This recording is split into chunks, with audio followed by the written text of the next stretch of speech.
All right, we're here with Ed Triebell. Ed, thanks for stopping by the show. Thank you very much. Pleasure to be here. Talk to me a little bit about what SnapIoT is and what you guys try to do. Yeah, so SnapIoT is a company who has a software platform that was originally developed for the Internet of Things ecosystem.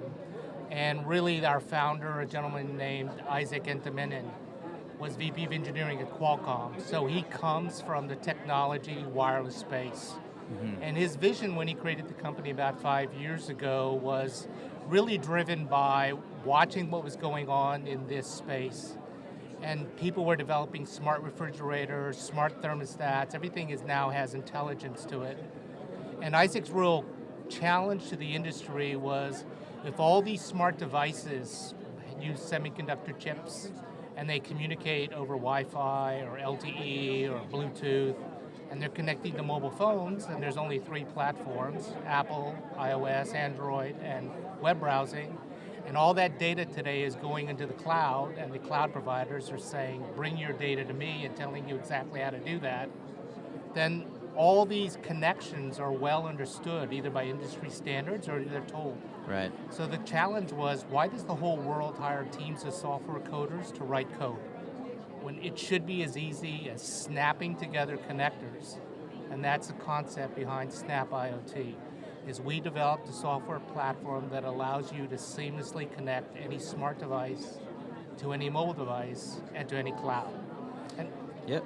And let's talk a little bit about mobile applications for the industry. What are some of the challenges that you see and maybe just some ideas of overcoming some of those challenges? Yeah. So I think one of the biggest challenges is that so the industry is in a dramatic change today, right? We're going from paper to now looking at how to use technology for this space. And then really, what are the endless possibilities that can be used in terms of mobile apps? Yep. Right, and then, so the big challenges today is really this disruptive change that's going on. I think there's players who didn't come from the wireless technology space, and really understanding the unlimited power of these devices, I think, is one of the challenges that's going on.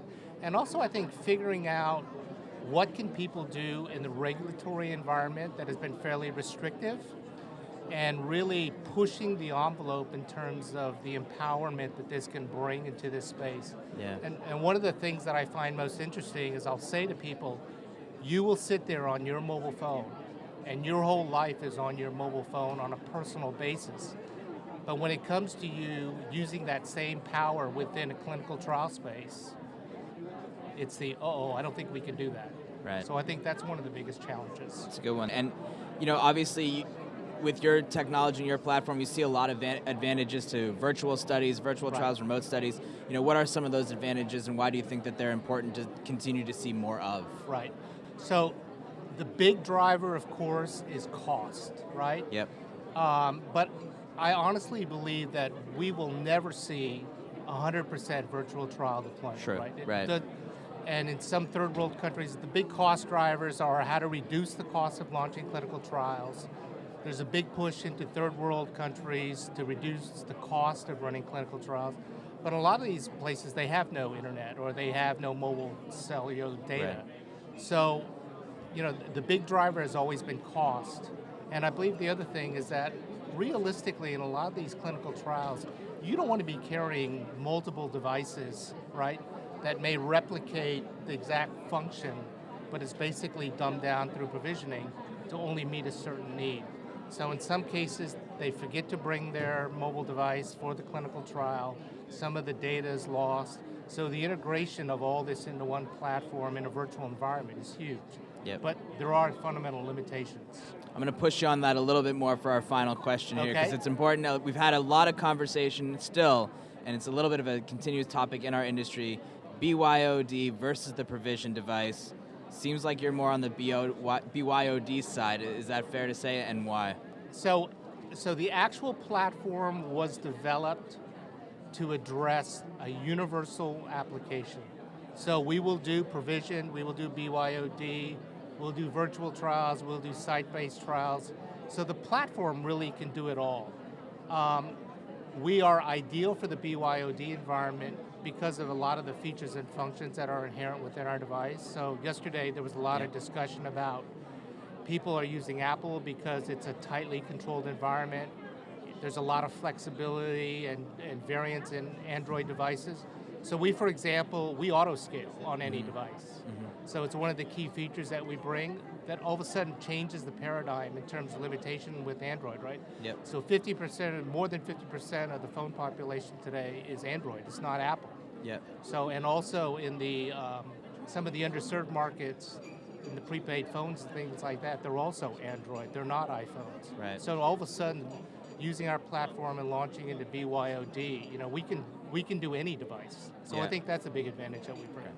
And final question, I know I just said final question, but actual final question. What's an example of a disruptive innovation that you've seen today, maybe outside of SnapIoT or things like it, that you'd like to see become not as much of disruptive, but more just involved in our everyday work? So I think I have two answers. So one of the things I'm seeing a lot of intelligent patient adherence. Yep. So there's been a lot of hardware technology that's related to, for example, monitoring and measuring when a patient actually takes a pill. Yep. We're actually displaying a device called Pop-It that also will do that. So it will fit on any standard blister pack. And we also developed a smart eye drop. So the introduction of intelligence into traditional devices for medication adherence, I think is a big disruption. But on the other side, with disruption, the big challenge I think still remains is the regulatory environment. The real disruption and innovation is going to happen in the regulatory space when restrictions are lifted.